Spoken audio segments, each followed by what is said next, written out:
One Talk Show is actually a show where we gather leaders of all aspects, like the book industry, the publishing industry, the educators, the employability, wellness, and so on. So we bring together the leaders that is authoritative in every field that they do.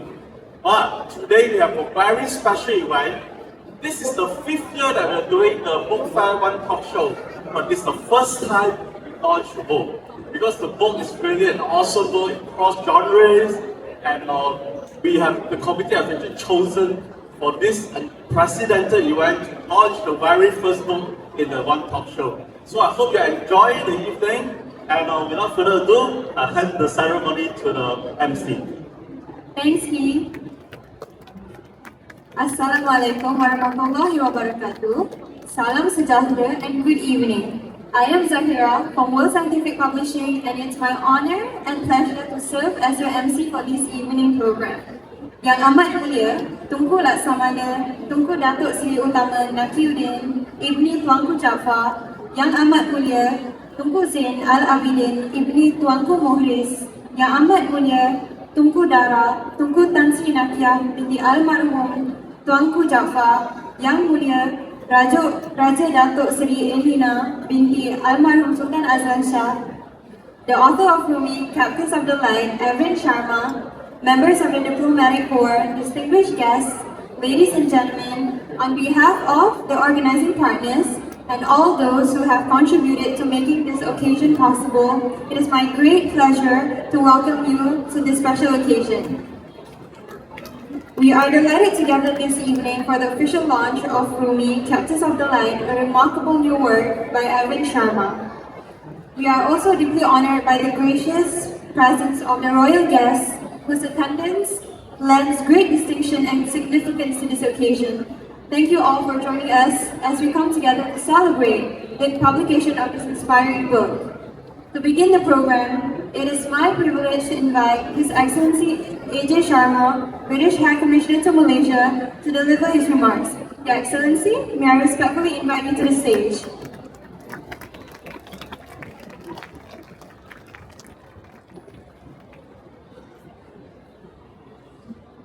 Good evening, everyone. I don't have a speech. It's not my show. I'm here as the warm-up act to introduce a fantastic book by a brilliant British-Turkish author who happens to be my wife. And I want to start off, of course, by welcoming everyone, our friends. It's great to see you here. Our colleagues, it's fantastic to have you amongst us. And a particular warm welcome to representatives, members of the Royal Houses of Malaysia. As a UK High Commissioner, the royal link is really, really special between our two countries. And it's fantastic that Tunku Nakiuddin, Tunku Dara, Tunku Zain, Raja Elina, and family are all here. So thank you so much. I'm just going to say 3 things. I think the first is, I'm delighted that I'm doing this here with Evren at the KL International Book Fair.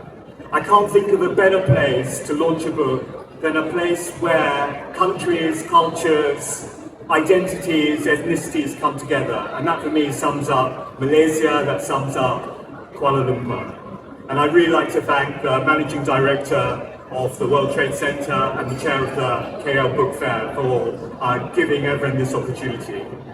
The second thing I would like to say is, of course, thank you to everyone for the support they've given by attending here today to Evren. I think it's a great sign of friendship and of the kind of faith we have in each other and support. And the third thing, though, is I'd like to congratulate Evren on writing an amazing book. It's not my place, I'm not the most objective person when it comes to this, to kind of judge it as a work, but as a student of literature, I think it's really, really amazing the way she's combined different genres and narratives. But as a person who's seen her writing, all I can say is I am overwhelmed by the commitment and dedication she took to write. Lots of us have stories within us, lots of us have an idea about a book, but it's another thing to actually persevere and see it through. And I'm delighted to be able to be here and so proud to be able to say, yes, you did it. And thank you very much to Hong Kong, the publisher, and Juping, the editor, for all the work that you did in order for us to get here today. So that's it from me. And now it's a great honour to be able to introduce British Turkish writer Evren Sharma to come to the stage. Well, I'm very excited. So I wrote a speech. I don't know if I'm going to be able to read it properly. I said to a few people, I even misspelled my name this morning. But thank you all for coming here, supporting me, being here for me. I moved here now less than a year ago, and it's so amazing to see all the support that I get in less than a year, to see that I made so many friends. So the book is RUMI, and you know Mevlana Celaleddin Rumi as the spiritual man behind the whirling dervishes. But some of you may know him as a poet, great poet of love and longing. Rumi was born in 1207 in Balkh, in today's Afghanistan. He was born into a Persian family. But war came, the Mongol invasion came, and he had to leave the lands that he was born in. He and his family traveled many lands and finally settled in Turkey. 8 centuries later, Rumi continues to cross borders, languages, religions, and cultures, from east to west, and generations and identities.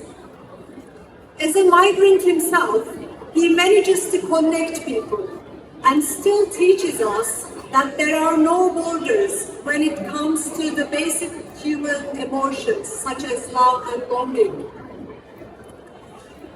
And searching for a deeper meaning in life, he still shows us that the language of love does not know any borders. My connection to Rumi started when I was a very little kid. My maternal grandmother used to tell me stories from Rumi. Of course, as a kid, I didn't know what they meant, because like many other things, we inherit things from our childhood, but then it takes time and distance to truly understand and inherit their meanings. Rumi has taken me onto several journeys over the years with many different people.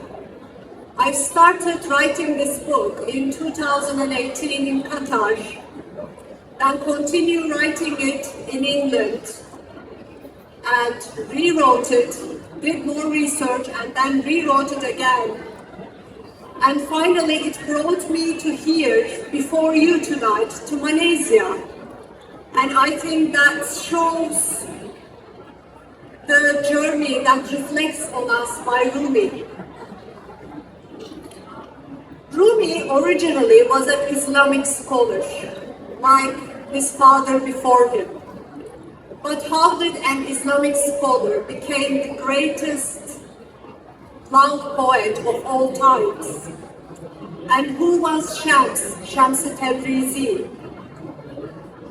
who happened to run into Rumi's life like a storm and change the course of his life forever? And what happened to those who stand near such overwhelming love, devotion, and spiritual intensity? The more I researched, the more I realized this was not a historical story. It was profoundly human. It was a story of love and jealousy. It was a story of longing and loss, of transformation, of surrender, of the terrible price of awakening. Because transformation is never tidy. We often speak romantically about enlightenment, but the genuine transformation can dismantle everything we think we are. It can destroy certainty before it offers wisdom. While this book is rooted in spirituality, I never wanted these figures become a holy man trapped behind glass. I wanted them to breathe again. I wanted them to feel alive, vulnerable, passionate, conflicted, human. But there was something missing in that story. Women. It was just Rumi and Shams, but there were no women written in their story. And as someone who loves history and writes about the past, I looked into the silent whispers of women buried into the Shams and Rumi story. And there it was. It was also the story of women who loved as much as men, who suffered as much of them, and in many ways ended up sacrificing more than men. Again and again, I encountered women standing at the edges of history, present, intellectual, and yet repeatedly sidelined, diminished or erased altogether from historical accounts. But it's not just about the world of Rumi and Shams, it's in the pattern of history itself.